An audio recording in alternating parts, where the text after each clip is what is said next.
అందరికీ నా హృదయపూర్వక నమస్కారం. మొన్న గత ఏప్రిల్ 22న 27 మంది అమాయకుల్ని పహల్గామ్లో ఉగ్రవాదులు, పాకిస్తాన్ ప్రేరేపిత ఉగ్రవాదులు ఎంత ఘాతుకం చేశారో మనందరికీ తెలుసు. దాని పర్యవసానం భారతదేశం పాకిస్తాన్ కి అండగా ఉన్న ఈ టెర్రరిస్ట్ క్యాంపుల మీద దాడులు చేయడం, స్ట్రైక్స్ చేయడం జరిగింది. వారి ఉగ్రవాద శిబిరాలని ధ్వంసం చేయడం జరిగింది.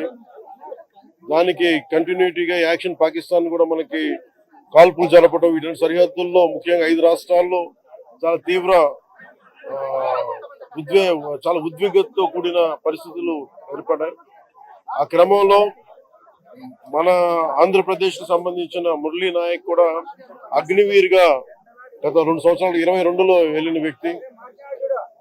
వాళ్ళ తల్లిదండ్రులతో మాట్లాడుతూ ఉంటే ఒకటే చెప్పాను, నేను దేశం కోసమే పుట్టాను, దేశం కోసమే చనిపోతాను అనేది పదే పదే చెప్తా ఉన్నాడు. ఎందుకు నాయన మనకు ఆ ఉద్యోగాలని తల్లి అంటున్నా కానీ, లేదమ్మా నాకు రైల్వే ఉద్యోగం వచ్చినా రైల్వే ఉద్యోగానికి పోలేదు, కేవలం దేశం కోసం పనిచేస్తాను, నేను దేశం కోసమే చచ్చిపోతాను కమిట్మెంట్ ఉన్న వ్యక్తి.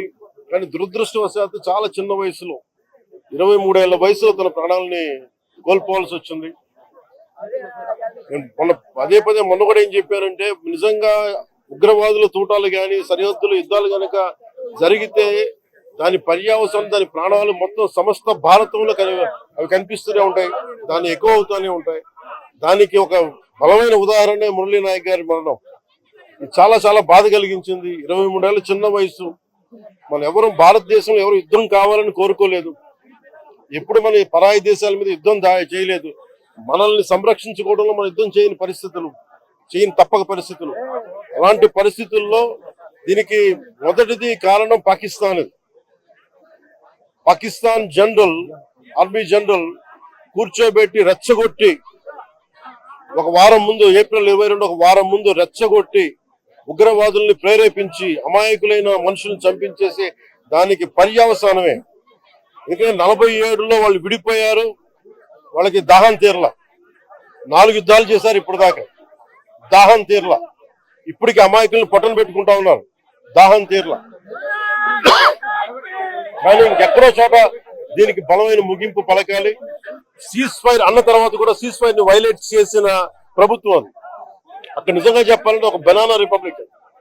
దానికి ఎవరు మాస్టర్స్ తెలియదు పాకిస్తాన్. వాళ్ళు చేసే అరాచకాలు, వాళ్ళు చేసే మనకి స్పాన్సర్డ్ టెర్రరిజం ఇండియాకు ఒక ఇబ్బందిగా తయారైంది. అది మన ముంబై దాడులు కావచ్చు, కశ్మీర్ లో ఎథ్నిక్ క్లెన్సింగ్ కావచ్చు పండిట్స్ ది, ఇది ఒక రిపీటెడ్ కోయంబత్తూర్ దాడులు కావచ్చు, పేలుళ్లు కావచ్చు, జామా మస్జిద్ పేలుళ్లు కావచ్చు, లేదంటే గతంలో జరిగిన మనకి గోకుల్ చాట్ పేలుళ్లు కావచ్చు, లుంబిని పార్క్ పేలుళ్లు కావచ్చు, ఇవన్నీ కూడా ఎక్కడో చోట దీనికి ఒక ముగింపు పలకాలి. దీనికి ఒక బలమైన గుణపాఠం చెప్పాలనేది నరేంద్ర మోదీ గారి ప్రజలందరూ కోరుకుంటారు ఆయన్ని. దీనికి ఇప్పుడే సోదరులు గౌరవ మంత్రి ఐటీ అండ్ ఎడ్యుకేషన్ మినిస్టర్ వారు అనౌన్స్ చేశారు.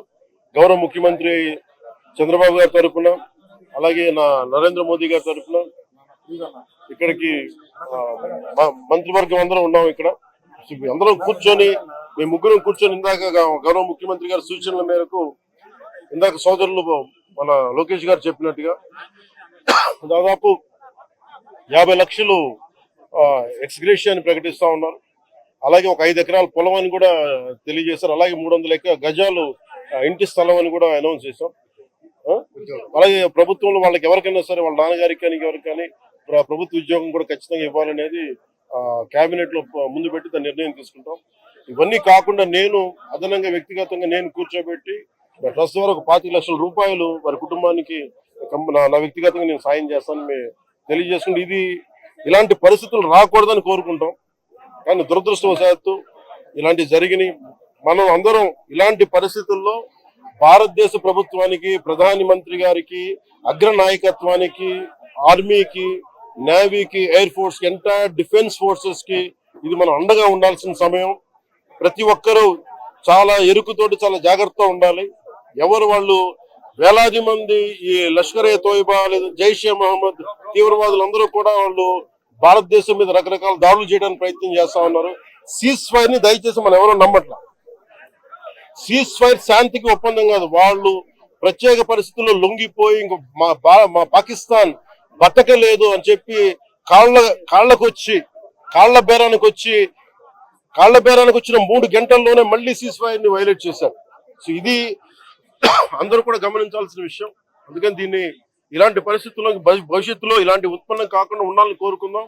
దాని తగ్గట్టుగా మనందరం దేశానికి, దేశ నాయకులకి, ఆర్మీకి, నేవీకి, ఎయిర్ ఫోర్స్ కి, ఎంటైర్ డిఫెన్స్ ఫోర్సెస్ కి మనం బలం ఇవ్వాల్సిన సమయం. అందుకని మీ అందరూ సహకారం కోరుకుంటూ సెలవు తీసుకున్నాం. జై హింద్. మురళీ నాయక్ పవన్ కళ్యాణ్ గారి వీరాభిమాని. చిన్నప్పటి నుంచి వారిని కలవాలని తహతహలాడుతూ వచ్చారు. అటువంటిది ఇవాళ పవన్ కళ్యాణ్ గారిని ఇక్కడ రప్పించుకున్నారు. దురదృష్టకరమైన విషయం ఏంటంటే చాలా అది నేను ఇక్కడికి రాగానే నాకు చెప్పారు, చూసిన చాలా బాధ అనిపించింది. అతను ఇష్టపడవచ్చు కానీ దేశానికి అందరికంటే కూడా దేశాన్ని ప్రేమించే వ్యక్తి. అలాంటి వ్యక్తిని కోల్పోవడం నిజంగా చాలా మా అందరికీ కూడా, లోకేష్ గారికి కానీ, మాకు కానీ, మా మంత్రి గారికి కానీ, ప్రతి ఒక్కరికి చాలా చాలా బాధ కలిగిస్తా ఉంది. వారి ఆత్మకి శాంతి చేకూరాలని, వారి కుటుంబ సభ్యులకి నా ప్రగాఢ సానుభూతిని తెలియజేయాలని, భగవంతుడు వారికి బలం ఇవ్వాలి. ఈ పుత్ర శోకాన్ని ఒకే ఒక్క కొడుకు, ఇంకెవ్వరు లేరు, ఒక్కటే ఒక కొడుకు. ఒక్క కొడుకుని కూడా చిన్న 23 ఏళ్ళు కూడా, 25 ఏళ్ళు కూడా లేదు, 23 ఏళ్ళ వయసులో చనిపోయాడు దేశం కోసం. చాలా చాలా చాలా బాధగా ఉంది. వారి కుటుంబానికి అండగా ఉంటుంది. చేసిన సహాయమే కాకుండా మా 3 పార్టీల నుంచి కూడా వారికి ఏ సహాయం కావాలో మా నాయకులు ఎప్పుడు అందుబాటులో ఉంటారు.